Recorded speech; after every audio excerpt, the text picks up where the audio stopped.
भोपाल में मुख्यमंत्री पुष्कर सिंह धामी मध्य प्रदेश के मुख्यमंत्री शिवराज सिंह चौहान से की शिष्टाचार भेंट। मध्य क्षेत्रीय परिषद की बैठक में हुए शामिल।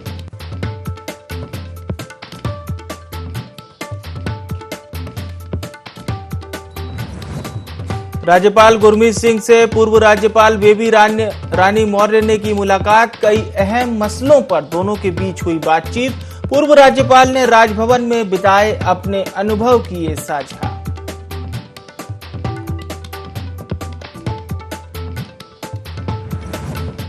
कनाडा दौरे पर विधानसभा अध्यक्ष रितु खंडूरी सीपीए की बैठक में लिया हिस्सा। भारत का किया प्रतिनिधित्व।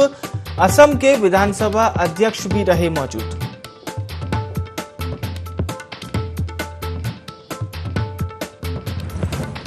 और रामनगर पहुंचे शिक्षा मंत्री धन सिंह रावत। पीएनजी महाविद्यालय में बहुउद्देशीय क्रीड़ा भवन का किया लोकार्पण। उत्तराखंड को नई राष्ट्रीय शिक्षा नीति का लाभ मिलने की कही बात।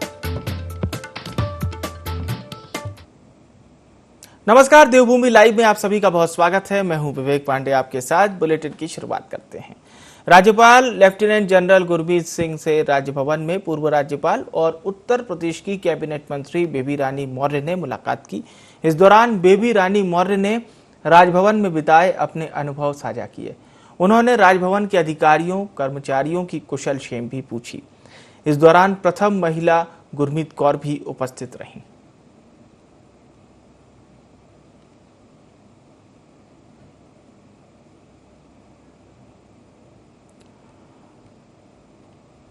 उत्तराखंड के जैविक उत्पादों को पहचान दिलाने के लिए सरकार ने नई पहल की है। उत्तराखंड जैविक उत्पाद परिषद की ओर से प्रदेश में उत्पादित विभिन्न जैविक उत्पादों की किट तैयार की गई। मुख्यमंत्री पुष्कर सिंह धामी और कृषि मंत्री गणेश जोशी ने इस किट का अनावरण किया। इस मौके पर कृषि मंत्री गणेश जोशी ने उत्तराखंड में उत्पादित होने वाले विशेष उत्पादों को जीआई सुरक्षा और संवर्धन करते हुए वैश्विक पहचान दिलाने के लिए जियोग्राफिकल इंडिकेटर बोर्ड के गठन का प्रस्ताव रखा। इस पर मुख्यमंत्री ने प्रदेश में बोर्ड बनाने की घोषणा की है। उत्तराखंड के जैविक उत्पादों को पहचान दिलाने से स्थानीय पारंपरिक उत्पादों की मांग भी बढ़ेगी। कृषि मंत्री गणेश जोशी ने कहा कि जीआई बोर्ड के गठन से बड़े पैमाने पर स्थानीय उत्पादकों को रोजगार प्रोत्साहन मिलेगा, जिससे पलायन भी रुकेगा। उन्होंने कहा कि उत्तराखंड जैविक उत्पाद परिषद की ओर से बोर्ड गठित का प्रस्ताव भी तैयार किया जा रहा है। देश का पहला geographical indication board GI board बनाने वाला हमारा प्रदेश पहला राज्य होने जा रहा है और निश्चित ही इसका लाभ हमारे किसानों को मिलेगा। उत्तराखंड विधानसभा अध्यक्ष रितु खंडूरी इन दिनों कनाडा के दौरे पर हैं। हैलीफैक्स में राष्ट्रमंडल संसदीय संघ की अंतर्राष्ट्रीय स्तर की कार्यकारिणी समिति की एक बैठक हुई, जिसमें विधानसभा अध्यक्ष रितु खंडूरी ने भारत का प्रतिनिधित्व किया। राष्ट्रमंडल संसदीय संघ का यह 65वां सम्मेलन है। बैठक में बतौर सदस्य असम के विधानसभा अध्यक्ष विश्वजीत देमारी और लोकसभा सांसद अनुराग शर्मा भी शामिल हुए।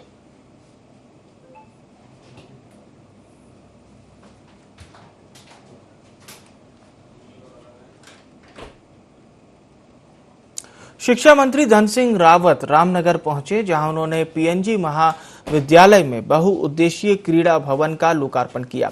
इस दौरान उन्होंने उत्तराखंड को नई राष्ट्रीय शिक्षा नीति का लाभ मिलने की बात भी कही। राष्ट्रीय शिक्षा नीति के तहत मातृभाषा में पढ़ाई होगी। बच्चा किसी भी विषय का चयन कर सकता है। छात्रों को डिग्री के साथ ही रोजगार भी मिलेगा। वहीं पेपर लीक मामले में शिक्षा मंत्री धन सिंह रावत ने कहा कि किसी भी दोषी को छोड़ा नहीं जाएगा। भाजपा सरकार जीरो टॉलरेंस पर काम कर रही है।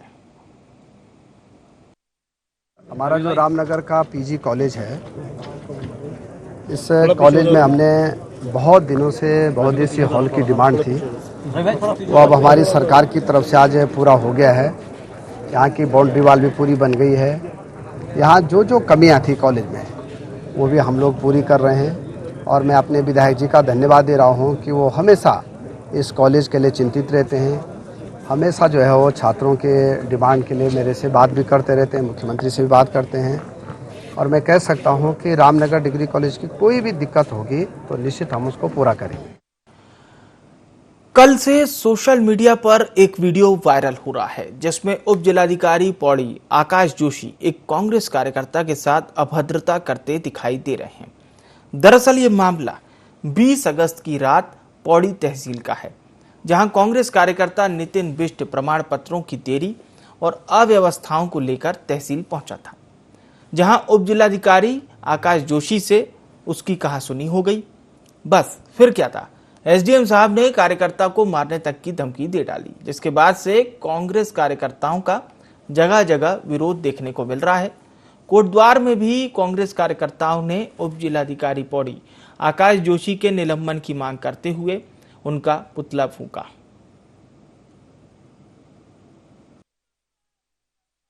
देखिए, जो पौड़ी नकलवीर एसडीएम है, उसने युवक कांग्रेस साथी के साथ अभद्र व्यवहार किया है, जान से मारने की धमकी दी है। हमारी सरकार से मांगे ऐसे नकलवीर एसडीएम को तत्काल निलंबित किया जाए और उसके ऊपर मुकदमा दर्ज होना चाहिए। और जब तक उसे निलंबित नहीं करता, मुकदमा एसडीएम में दर्ज नहीं हो जाता, तब तक कांग्रेस के कार्यकर्ता सड़कों में रहेंगे, उग्र प्रदर्शन करेंगे और जब तक वो निलंबित नहीं हो जाता। बुग्गावाला के बद्दीवाला गांव में भारतीय किसान यूनियन क्रांति के राष्ट्रीय अध्यक्ष विकास सैनी ने सभा का आयोजन किया, जहां ग्रामीणों की समस्याएं सुनी गई। घाड़ क्षेत्र में किसान जानवरों से काफी परेशान हैं, जो फसलों को लगातार नुकसान पहुंचा रहे हैं। हाथियों से हुए नुकसान पर राष्ट्रीय अध्यक्ष ने गन्ने की फसल का निरीक्षण किया और ग्रामीणों को सरकार और जिलाधिकारी से मुआवजा दिलाने की बात कही। वहीं संगठन ने सीएम धामी को काले झंडे दिखाने का भी प्लान बना लिया है। बता दें कि 27 अगस्त को मुख्यमंत्री पुष्कर सिंह धामी बुग्गावाला पहुंचने वाले हैं। इसी दौरान किसान अपनी मांगों को लेकर प्रदर्शन भी करेंगे।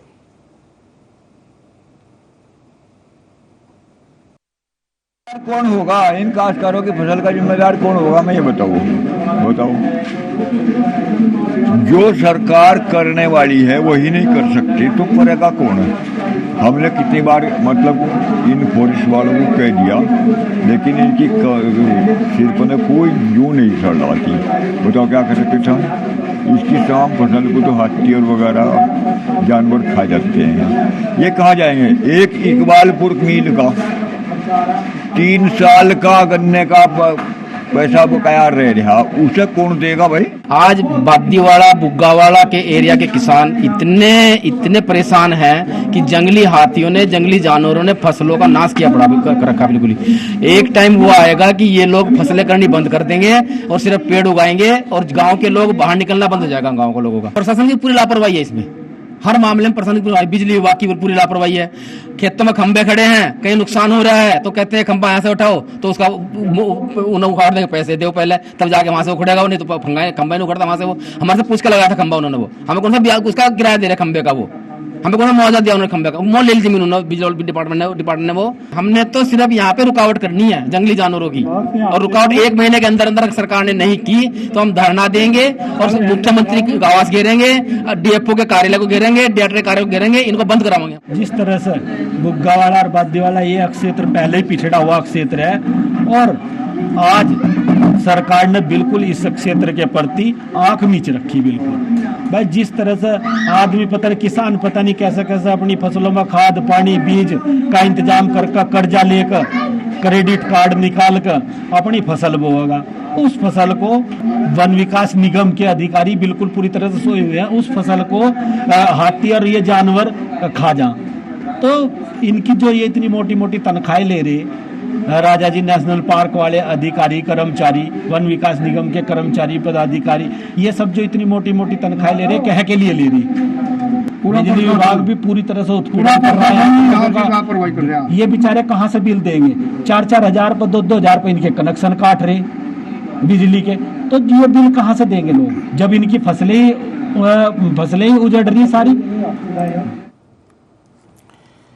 दिनेशपुर थाना क्षेत्र में यातायात को दुरुस्त करने के लिए एक छोटे वाहन चालकों की भी बैठक ली गई। रुद्रपुर पुलिस अधीक्षक और क्षेत्राधिकारी ने बैठक में वाहन चालकों को जरूरी निर्देश दिए।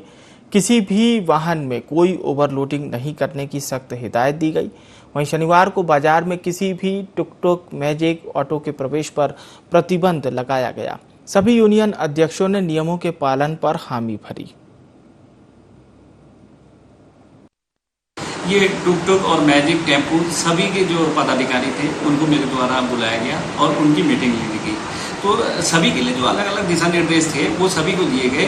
जैसे ये कई बार टेम्पो पे और मैजिक में ओवरलोड करते हैं, तो ओवरलोड बिल्कुल भी बर्दाश्त नहीं किया जाएगा, ये इन्हें सख्त निर्देश दे दिए गए हैं। और स्कूल के बच्चों को लेके जाते हैं उसके लिए भी हमने निर्देश दे दिए हैं कि उस पर बच्चों को नहीं ले जाएंगे। और जो टुक टुक चलते हैं उसमें एक साइड से ही व्यक्ति उतरेगा, एक साइड पे उसकी जाली लगेगी, जिससे दुर्घटनाओं में कमी आ सकती है। ये हमारी तरफ से एक प्रयास किया गया है। गाजियाबाद से उत्तराखंड घूमने आए पर्यटक की हार्ट अटैक से मौत हो गई। 6 लोगों का ग्रुप उत्तराखंड घूमने आया था, जहां एक की अचानक तबीयत खराब हो गई। आनन फानन में कोटाबाग के सामुदायिक स्वास्थ्य केंद्र लाया गया, जहां डॉक्टरों ने उसे मृत घोषित कर दिया। दिन में 1-1:30 बजे लगभग हमारे पास एक पेशेंट आया जिसका नाम था विपिन शर्मा। वो जब आया तो अनरेस्पॉन्सिव ही था, मतलब ना बीपी था ना पल्स थी, कुछ नहीं मिल रहा था। तो हमने उसे रिससिटेशन शुरू किया, उस पर बैग एंड मास्क वेंटिलेशन शुरू किया, ऑक्सीजन पे रखा, लेकिन कम से आधे घंटे प्रयास के बाद भी कुछ असर नहीं पड़ा। तो हमने उसे डेड डिक्लेयर करा, जिस हिसाब से उनके दोस्तों ने हमें हिस्ट्री दी कि उनके चेस्ट पेन हुआ था और घर वालों से भी पता चला कि 2-3 दिन से उनके हल्का हल्का चेस्ट पेन हो ही रहा था। तो उसके अकॉर्डिंग हमने सडन एक्यूट कार्डियक अरेस्ट का डायग्नोसिस बनाई है। मौत का कारण हार्ट अटैक ही लग रहा है हमें। तो हमने उनका आरबीएस भी चेक कराया तो वो भी काफ़ी बढ़ा हुआ था। चंपावत में नशा तस्करों के खिलाफ पुलिस लगातार कार्रवाई कर रही है। बता दें कि ऑपरेशन क्रैकडाउन के तहत तस्करों के खिलाफ पुलिस अभियान चला रही है। वहीं पुलिस ने संयुक्त कार्रवाई के दौरान टनकपुर पेट्रोल पंप के पास 2 स्मैक तस्करों को पकड़ लिया। 2 स्मैक तस्करों के पास से 360 ग्राम अवैध स्मैक बरामद की गई, जिसकी अंतर्राष्ट्रीय बाजार में कीमत 30 से 40 लाख रुपए बताई जा रही है। बरेली के 2 युवक, एक का नाम स्मित किशन है और एक का नाम अजय संजय नगर के रहने वाले हैं। और ये अपने साथ वहाँ से स्मैक लेके निकले थे और हमारे द्वारा पूर्व में भी जो टीमें बनाई गई है उनके द्वारा लगातार इसमें सर्विलांस पे और मैनुअली पूछताछ करते हुए जो लोग यूज़ कर रहे हैं उनसे पूछा गया कि कौन लोग इसको सप्लाई कर रहे हैं। उसी क्रम में आज सवेरे इन दोनों को चेकिंग करते हुए यहाँ टनकपुर में ककराली गेट से थोड़ा सा पहले पकड़ा गया था और दोनों को तलाशी करने के बाद से दोनों के पास है लगभग 360 ग्राम स्मैक बरामद हुई है। और इन दोनों को अभियुक्तों को गिरफ्तार करने के बाद से एनडीपीएस की धाराओं में अभियोग पंजीकृत करके अग्रिम कार्यवाही हेतु न्यायालय पेश किया। और चलिए खबरों में आगे बढ़ते हैं, बात करते हैं लक्सर की। एनजीटी और हाई कोर्ट के रोक के बाद लक्सर क्षेत्र में अवैध खनन का कारोबार धड़ल्ले से फल फूल रहा है। खनन माफिया लक्सर क्षेत्र को खनन चुगान का एक बहुमूल्य क्षेत्र कहते हैं। इस क्षेत्र में हरियाणा, पंजाब, उत्तर प्रदेश, दिल्ली आदि राज्यों के खनन माफिया लंबे समय से अपना सिक्का जमाए हैं और दिन रात मशीनों से अवैध खनन कर आए दिन राजस्व विभाग को लाखों रुपए का चूना लगा रहे हैं। लक्सर के गंगा तटीय क्षेत्र में भोगपुर से लेकर खानपुर तक अवैध खनन होता रहता है। अवैध खनन करने वालों के हौसले यहां इतने बुलंद हैं कि प्रशासन की किसी पर कार्रवाई का कोई असर नहीं होता।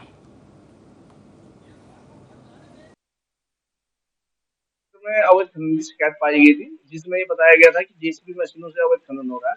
तो रात्रि में गोपनीय रूप से छापामारी की गई, जिसमें एक जेसीबी मशीन और 4 ट्रैक्टर ट्रॉलियां अवैध खनन करते हुए और अवैध खनन सामग्री परिवहन करते हुए पाई गई है।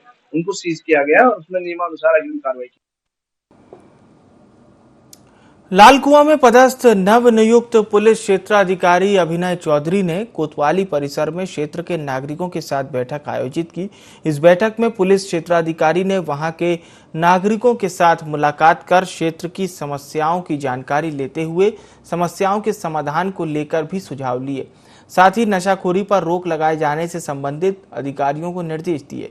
वहीं उन्होंने कहा कि महिला उत्पीड़न, बाल उत्पीड़न, घरेलू हिंसा और अवैध नशे पर रोक लगाए जाने को लेकर भी रणनीति बनाई जा रही है। नशे के दुष्प्रभाव हैं, साइबर अपराध हैं, महिला संबंधी अपराध हैं, तो उनके बारे में उनको जागरूक भी किया गया कि इस तरह की घटनाएं होती हैं तो उनको किस तरह के काम करने चाहिए। और साथ ही जो लोग नशे का कारोबार कर रहे हैं, कच्ची शराब बना रहे हैं या वो कर रहे हैं, उनके खिलाफ भी लगातार हम कार्रवाई कर रहे हैं और जो नियमों का पालन नहीं करेंगे उनके खिलाफ कानूनी कार्रवाई की जाएगी। खटीमा नगर पालिका क्षेत्र में सीसी मार्ग निर्माण में भारी अनियमितताएं बरती गई हैं। बता दें कि वार्ड नंबर 14 में 19 लाख रुपए की लागत से 70 मीटर सीसी मार्ग का निर्माण कराया गया था, लेकिन निर्माण के नाम पर मार्ग पर केवल बजरी ही दिखाई दे रही है। वार्ड वासियों का आरोप है कि कई बार शिकायत के बावजूद किसी प्रकार की सुनवाई नहीं की जा रही है। नवंबर दिसंबर में बना जनवरी तक और ये फरवरी में ही उखड़ गया। और मैंने शिकायत फरवरी में चेयरमैन से भी की और ईओ को भी लिख के दिया, अब 2 बार ईओ को, और बल्कि अभी जुलाई में वहाँ चेयरमैन के आवास में जाकर के दरखास्त दी, और जिसमें उनके पापा गोपाल सिंह राणा बधाक जो है नाना मता के, उन्होंने भी ठेकेदार को कहा रोड ठीक करो, मगर कोई सुनवाई नहीं हो रही। रोड ये 70 मीटर पुल है और इसमें सीमेंट जो डाला गया, जमा हुआ सीमेंट तोड़ करके डलवाया में, और बाद में मैंने उसी समय कहा कि ये सीमेंट सही नहीं पड़ रहा है, मगर सुनी कर दी। नगर पालिका के उनसे बात की थी अधिकारी से, तो उनके द्वारा कहा गया कि अभी इसमें सिंगल पेमेंट भी ठेकेदार को नहीं है, उसकी एमडी कोई भी अभी तैयार नहीं की गई है, और ये सुनिश्चित किया जाएगा कि उसकी क्वालिटी अच्छी होगी। और उनको क्योंकि 3 महीने का टाइम पीरियड दिया गया था कि इसको रोड को पूरा करेंगे, क्योंकि बारिश हो गई थी, इसलिए 3 महीने का और एक्सटेंशन दिया है, तो अक्टूबर तक इसको पूर्ण करना है। तो हम इसको लगातार मॉनिटरिंग करेंगे और मैंने निर्देश भी दिए हैं कि क्वालिटी को ध्यान में रखकर ही सड़क का निर्माण किया। जांच का विषय है, मैं भी जांच करूंगा इसमें कि देखते हैं कि भाई अगर इनके द्वारा कोई एमडी इन्होंने पास कर दिया होगा तो निश्चित रूप से इनके खिलाफ कार्रवाई की जाएगी, क्योंकि अभी जैसे मेरे को वीडियो क्लिपिंग में दिख रहा है तो वहाँ पर सिर्फ रोडे बिछे हुए हैं और किसी तरह की रोड का निर्माण नहीं। उत्तराखंड में डेंगू ने दस्तक दे दी है, इसको लेकर स्वास्थ्य विभाग भी अलर्ट मोड पर है। दून मेडिकल कॉलेज के सीएमएस डॉक्टर केसी पंत ने बताया कि स्वास्थ्य विभाग की तरफ से डेंगू को लेकर अलर्ट जारी किया गया है। चिकित्सालय में डेंगू के मरीजों के लिए 20 बेड का अलग वार्ड बनाया गया है। चिकित्सालय में जो भी मरीज अपना इलाज करवाने आते हैं उन्हें डेंगू के प्रति जागरूक करने का काम किया जा रहा है।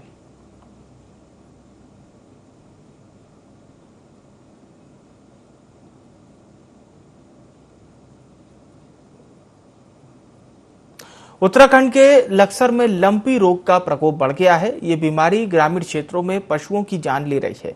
वहीं स्वास्थ्य विभाग इस बीमारी से निपटने में जुटा है। कैंप लगाकर लोगों को जागरूक किया जा रहा है। पशु चिकित्सकों की माने तो अब तक 452 पशुओं को वैक्सीनेटेड किया जा चुका है, जबकि 428 पशुओं का मेडिकल ट्रीटमेंट किया गया। रायसी पशु चिकित्सालय क्षेत्र में कुछ गांव हमारे इससे प्रभावित हुए हैं मुख्यतः, जिसमें भोगपुर, टांडा मजादा, बाड़ी टीप और रामपुर रायगढ़ी, इन गांवों में ज्यादा केस देखे गए हैं, जिसके सरकार द्वारा हमें जिस संबंध में हमें दवाइयाँ उपलब्ध कराई गई और हमारे द्वारा वहां पर जाकर कैंप लगाए गए हैं। लगभग 4 कैंप हमने लगा चुके हैं। अब तक हमारे द्वारा 452 एनिमल्स का वैक्सीनेशन किया जा चुका है और लगभग 428 एनिमल का हमारे द्वारा ट्रीटमेंट किया गया है। इसके अतिरिक्त जहां से भी हमें जो संबंधित एरिया हमारा है उसमें जहां से भी हमें पता लगता है कि पशु बीमार है तो हमारे द्वारा जाकर वहां पे उपचार दिया जा रहा है।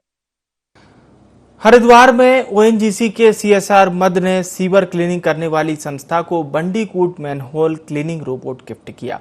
इस रोबोट के बाद अब किसी भी सफाई कर्मी को मैनहोल में जाकर सफाई नहीं करनी पड़ेगी।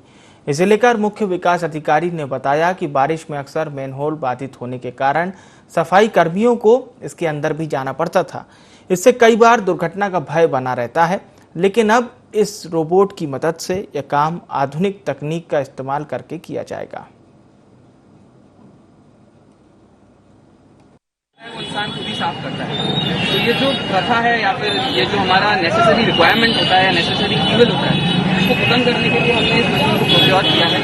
ये मशीन खुद ही ये ऑटोमेटिकली ऑपरेट भी करती है और ये मैनुअली भी ऑपरेट कर सकती है। तो अब किसी भी इंसान को मैनुअल के अंदर जाना की आवश्यकता नहीं पड़ेगी। सफाई करते थे उसके लिए व्यक्ति को, सफाई करने वाले कर्मचारी को अंदर जाना पड़ता है। इससे कई बार उनकी कैजुअलिटी होने का भी भय डर रहता था। आज बुधवार के लिए एक नई मशीन हमें प्राप्त हुई है। इस मशीन को हमने आज से विधिवत रूप से सौंपा है। इस मशीन के माध्यम से अब किसी भी सीवर के बड़े उसमें जाने की आवश्यकता नहीं पड़ेगी। अभी तो मशीन के माध्यम से देखते हुए उसकी सफाई वहीं से हो जाएगी। जसपुर में वन विभाग की टीम ने पतरामपुर रेंज के दुर्गापुर बीट में 3 शिकारियों को गिरफ्तार किया। शिकारियों के पास से जंगली सुअर का मांस सहित एक कुल्हाड़ी भी बरामद की गई। फिलहाल वन विभाग आगे की कार्रवाई करने में जुटी है। कुछ लोग दुर्गापुर बीट के कंपार्टमेंट 32 में गए हैं। बाइकों से कुछ लोग घुसने की सूचना थी, तो उस पर हमारी टीम ने वहाँ पे जो है सर्च प्रारंभ किया। तो हमें 2 मोटरसाइकिलों पे 3 व्यक्ति जो है जंगल के अंदर दिखाई दिए। उनको जो है दबिश दे के पकड़ा गया। हल्द्वानी में पीडब्ल्यूडी विभाग सड़कों के डामरीकरण के नाम पर एक बड़ा खेल खेल रहा है। 6 महीने के अंदर सड़कों पर बने गड्ढे इसकी साफ तस्वीर है। इससे नाराज दर्जनों ग्राम प्रधान और पार्षद कालाडूंगी क्षेत्र के विधायक बंशीधर भगत के निवास स्थल पहुंचे। नाराज प्रतिनिधियों ने विधायक से कहा कि खस्ता हाल सड़कों की वजह से आए दिन हादसे हो रहे हैं। विधायक ने इसे लेकर मुख्यमंत्री पुष्कर सिंह धामी के संज्ञान में लाने और जरूरत पड़ने पर उच्च स्तरीय जांच कराने का भरोसा दिया।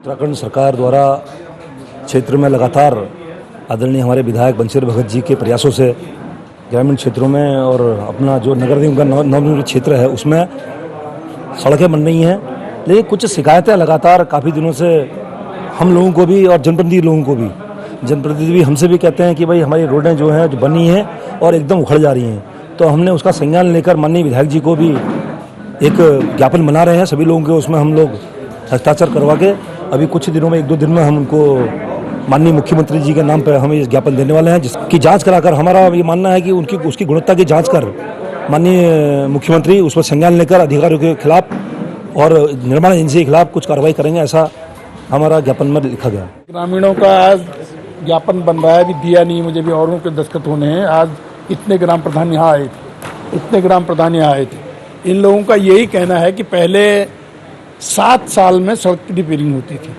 फिर 5 साल हो गया, लेकिन अब अनर्थ ये है कि अब तो 6 महीने में उखड़ जा रही, साल भर में उखड़ जा रही।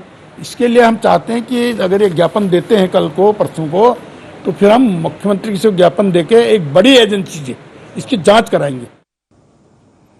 खटीमा में पिछले 1 महीने से वन व्यवसायियों के लकड़ी टालों की जांच के नाम पर निकासी पर रोक लगी हुई है, जिसके खिलाफ वन व्यवसायी संघ ने खटीमा वन रेंज कार्यालय में धरना प्रदर्शन किया और लकड़ी की निकासी पर लगी रोक हटाने और मुकदमे वापस लेने की मांग की। साथ ही मांगे पूरी नहीं होने पर आत्मदाह जैसे कदम उठाने की चेतावनी दी। अभी हमारे ऊपर 35 से 40 दिन हो गए। हमारे जांच के नाम पर सब व्यापारी का उत्पीड़न हो रहा है। व्यापारियों को ना लकड़ी बेचने दी जा रही है, ना व्यापारी को लकड़ी खरीदने दी जा रही है, ना ही लकड़ी चरान की हमें कोई अनुमति दी जा रही है। निगम के उनको लॉट में उठाने की उससे पेनल्टी पड़ रही है। अभी हम 3 दिन सांकेतिक धरने में बैठेंगे। 3 दिन बाद अगर हमारी मांग पूरी नहीं होती है, उसके बाद फिर हम अनशन करेंगे। उसके बाद फिर हम आगे 3 दिन बाद अमर अनशन पर बैठेंगे। जो कार्रवाई है ये गतिमान है और सोमवार तक जो है इसको जो है 11 बजे के बाद शायद आदेश हो जाएगा, टीपी खोल दी जाएगी वन व्यवसायियों को। और मेरे द्वारा इनको जो है बता भी दिया गया है कि जो मौके में जो प्रकाश जो फाइलों में जो फर्द बरामदगी बनाई गई है और ड्रोनों में ऐलान किया गया है, उसके अगेंस्ट अगर कोई भी प्रकाश भिन्नता पाई जाएगी या रवना नहीं पाया जाएगा तो उसको जो है उसकी टीपी रोक करके बाकी लोगों की जो टीपियां हैं उसको खोल दी जाएगी। और देवभूमि लाइव में फिलहाल के लिए इतना ही। मुझे यानी विवेक को दीजिए इजाजत। नमस्कार।